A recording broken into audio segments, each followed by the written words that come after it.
نحمده ونصلي على رسوله الكريم اما بعد فاعوذ باللہ من الشیطان الرجیم بسم اللہ الرحمن الرحیم۔ میرے محترم بھائیوں، دوستوں، بزرگوں، صحابہ کی صفت یہ تھی، خود فاقے سے ہوتے تھے، دوسروں کو کھانا کھلاتے تھے اور ہر کام اللہ کے لیے کرتے تھے۔ ان کی زندگی کا مقصد اللہ کو راضی کرنا تھا، عدل و انصاف تھا، دوسروں کو دیکھ کر چلنا تھا۔ حضرت ابوبکر صدیق رضی اللہ تعالیٰ عنہ جب وقت کے خلیفہ بنے ہیں، آپ کی تنخواہ کا سوال اٹھا تو آپ نے فرمایا کہ مدینے میں جو ایک مزدور کو یومیہ اجرت دی جاتی ہے، اتنی ہی میرے لیے مقرر کرو۔ ایک صحابی نے عرض کیا کہ اس میں آپ کا گزارا کیسے چلے گا؟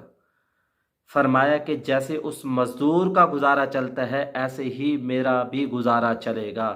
اگر اس میں میرا گزارا نہ چلا تو میں اس مزدور کی اجرت کو بڑھا دوں گا۔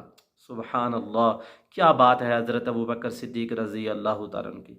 جب حاکم عدل و انصاف کرے گا، کل قیامت کے دن اللہ کے عرش کے سائے کے نیچے ہوگا، دنیا میں بھی رحمتیں اتریں گی اس حاکم کی وجہ سے، دنیا کے اندر سے فساد ختم ہوں گے، دنیا کے اندر سے چوریاں ڈکیٹیاں یہ ختم ہوں گی، دنیا کے اندر عدل و انصاف ہوگا اور دنیا کے اندر جتنے لوگ ہیں سارے حاکم کے ساتھ جڑیں گے، سارے اس کو اچھا کہیں گے۔ حضرت ابوبکر صدیق رضی اللہ تعالیٰ عنہ کے نام سے آج لوگ کتنی محبت کرتے ہیں اور آپ کو کتنا چاہتے ہیں۔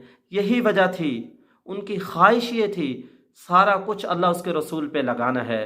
یا رسول اللہ، میرا دل چاہتا ہے میری آنکھیں ہوں، صرف اس سے آپ کا دیدار کروں، مال ہو سارا کا سارا آپ پہ لگا دوں۔ یا رسول اللہ، میری بیٹی ہو اور آپ کے نکاح میں ہو۔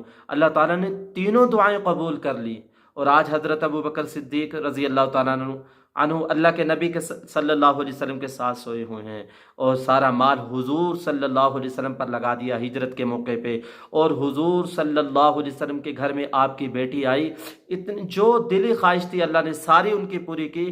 کیا وجہ تھی؟ ان کے دلوں کے اندر اللہ اس کے رسول کے احکامات کی محبت تھی۔